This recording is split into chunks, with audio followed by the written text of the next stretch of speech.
Hey everyone, welcome to Area 616. Today, Black Panther, the 18th film in the Marvel Cinematic Universe, officially hits theaters.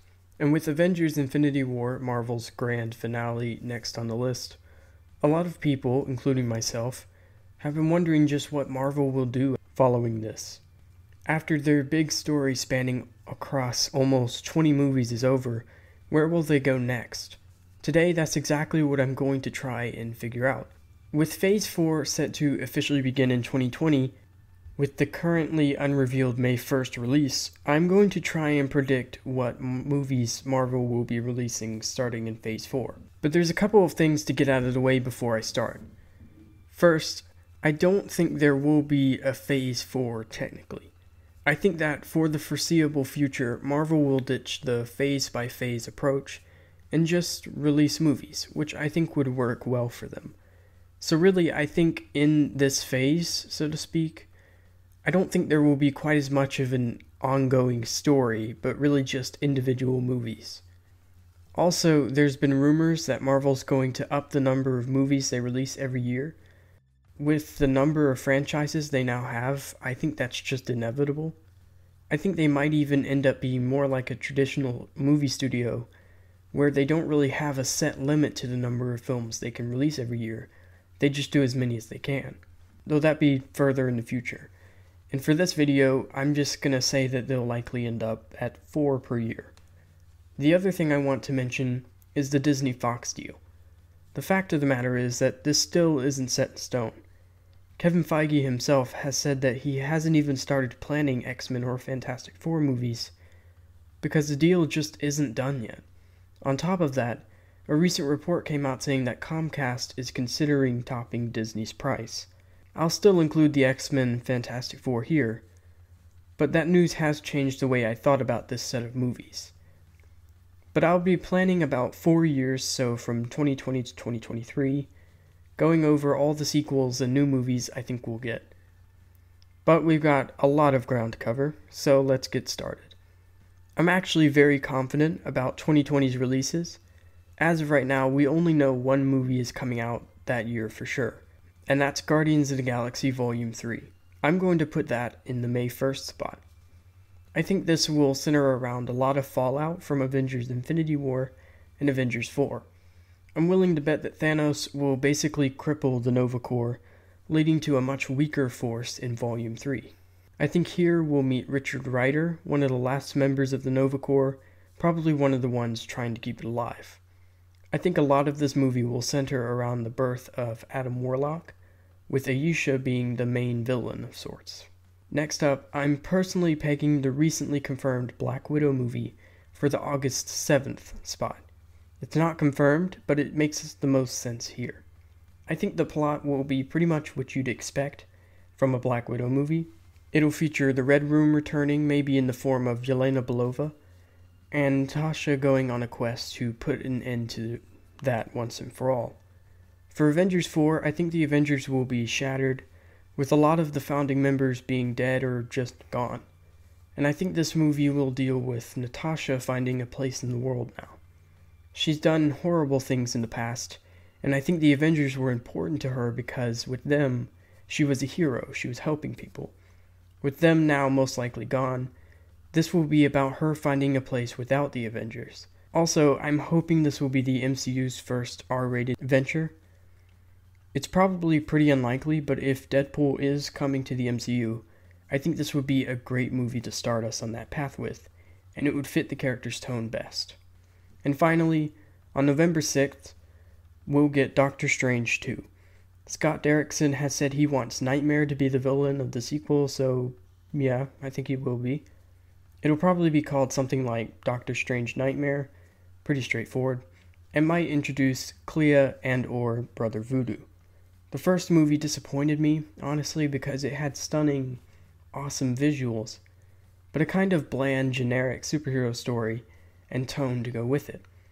With this, I'd like to see Derrickson go full weirdo with the tone and story, and honestly, I'd love to see him bring some of his horror movie street cred to this. Doctor Strange can be scary too. Now we're in uncharted territory. This is where I think Marvel might start upping their release count. So first up, Black Panther 2 on February 12th. The story for this depends on what happens with the Disney Fox deal. I could see Namor being the villain of Black Panther 2, with him attacking Wakanda for whatever reason. But beyond that, if they want to be more self-contained, I could see an adaptation of the Nation Under Our Feet storyline, possibly with the Intelligentsia as villains, which would probably make more sense considering the first movie. I could really see the Intelligentsia becoming villains in a future Black Panther movie. They're basically a team of super smart villains, one that Claw was part of in the comics. On May 7th, I think we'll get Fantastic Four, the first Fox franchise to come into the MCU. I think this would feature the Fantastic Four being a team from the 60s who get stuck in the negative zone, where time moves differently. They escape into the modern day, but the threat of Annihilus follows them. So I think Annihilus and the negative zone will be the main plot, but we'll also have Doctor Doom in the background, with him having spent the decades growing in power. Next, we'll get Spider-Man 3 on July 2nd. I actually think this could be called Spider-Man Graduation Day, and will feature Peter graduating from high school, and appropriately fighting a bigger threat. My idea is the Sinister Six. After the previous two movies, I think there will probably be plenty of villains to pull from for Spidey, and it'd be a great way to send Peter off into a new era of movies. And then finally, on November 5th, I think we'll get Thor 4. This will feature the return of the Avengers, which is Thor, Valkyrie, Korg, and maybe the Hulk too. Though I could definitely see Beta Ray Bill joining the team in the future.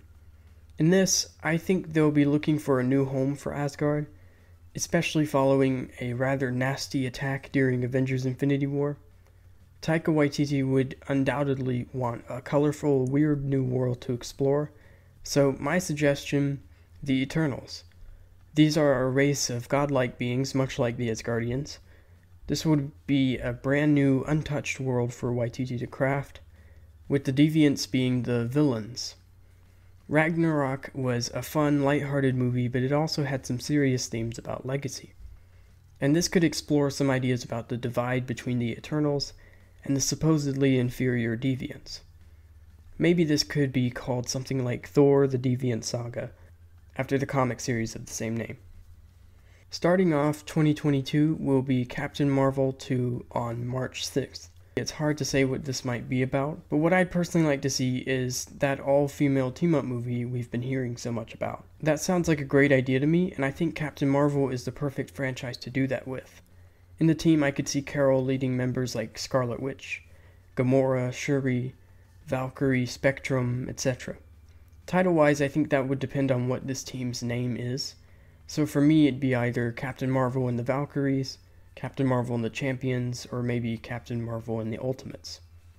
Then, on May 6th, 2022, I think we'll be getting Uncanny X-Men.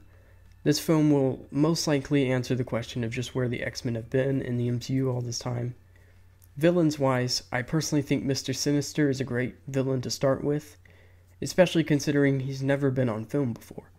I think this version of the X-Men will probably consist of Cyclops, Storm, Wolverine, Kitty Pryde, Colossus, Nightcrawler, Emma Frost, and Beast.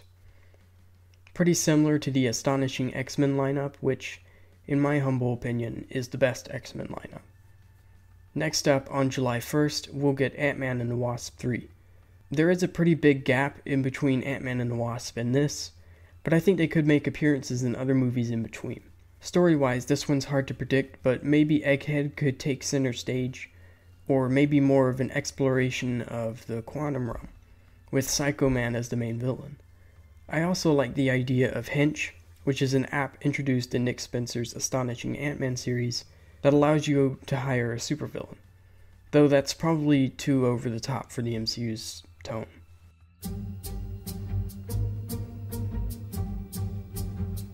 And now for the last release of 2022, Blade Vampire Hunter on October 14th.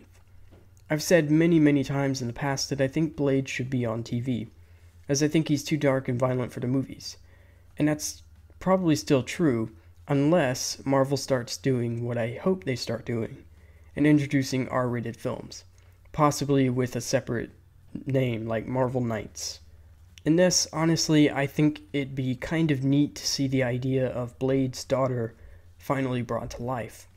There was originally a comic planned about that, but it was ultimately cancelled before release. But I'd kinda like to see that happen here in the MCU. Either that or maybe just regular old Blade. I'm not really picky on it. I would really love for Eric Brooks to be played by John Boyega. He's basically the only option for me.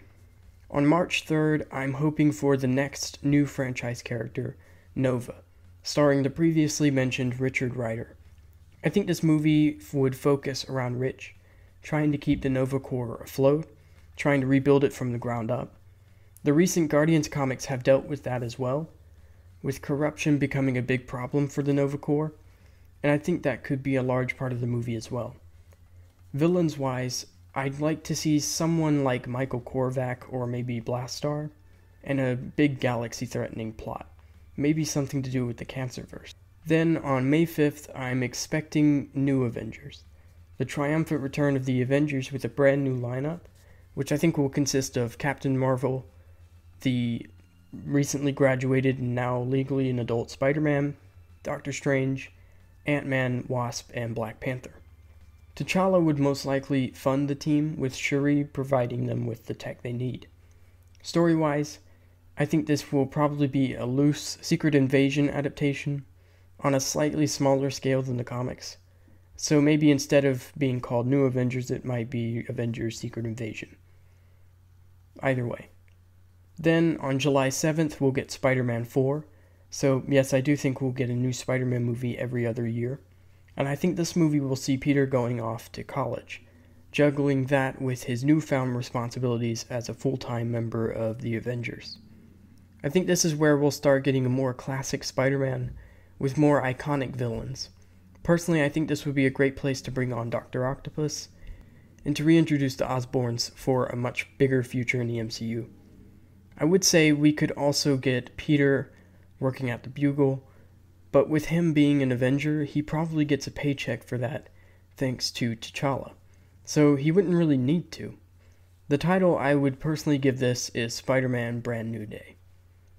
And then finally on November 3rd, we'll get Wolverine, with the brand new MCU version of Logan.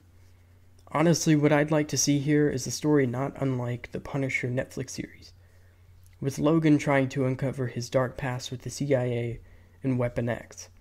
Villains-wise, I could see Omega Red and or Sabretooth taking center stage here, with a reimagined version of Romulus as well. I'd like this to follow Logan's footsteps and be R-rated, as Logan demonstrated that kind of freedom works really, really well for Wolverine. Not just so he can get into bloody fights and curse a lot, but also so that they can tell darker, more adult stories, which is what I'd like to see here. Also, I've mentioned before how each version of Spider-Man's chest logo is visually distinct from one another, so you can always tell them apart just with a single look. I'd kind of like to see something like that with Wolverine's claws. In his earliest appearances, you may remember that his claws were actually much more rounded than they are in the movies. That may very well look awful on screen, but I don't know, I think it'd be cool to design them in a way where you can tell this is a different Wolverine just by looking at his claws. But that's where I'm going to end my predictions. Like I said, I think Marvel will ditch the whole phase-by-phase approach, but this is probably where it would end if there was a Phase 4. Now you most likely noticed that I never mentioned the Deadpool movie, and there's a good reason for that. I very much believe the Deadpool movies will continue on as normal, without a rebooting at all, unlike the X-Men and the Fantastic Four, should this deal go through, of course. So with that in mind, that makes it much, much harder to predict, and much more crowded. Between the Deadpool series and the X-Force films, the Merc with the Mouth could potentially have an annual presence on the big screen. So I do think he'll continue putting out movies, and he will be in the MCU, but it's just too difficult for me personally to try and predict when and where all of these movies are going to be happening, and what they'll be about. Also, you might be wondering why I never mentioned Bucky being Captain America or anything like that, and that's just because in this new version of the MCU, it's very hard to find a place for him to be. as Captain America. So he may very well, but I don't think he'd get his own movie or anything like that. Honestly, the place I expect Bucky to be is in the Black Widow movie with Natasha. I didn't mention that before, but I think that's where he'd be if he's even around anymore. But what do you guys think? What movies do you guys want to see from Marvel Studios in Phase 4? Let me know all your thoughts and theories in the comments below. Thanks for watching, and I'll see you all next time. All those days in, all that stays in, I don't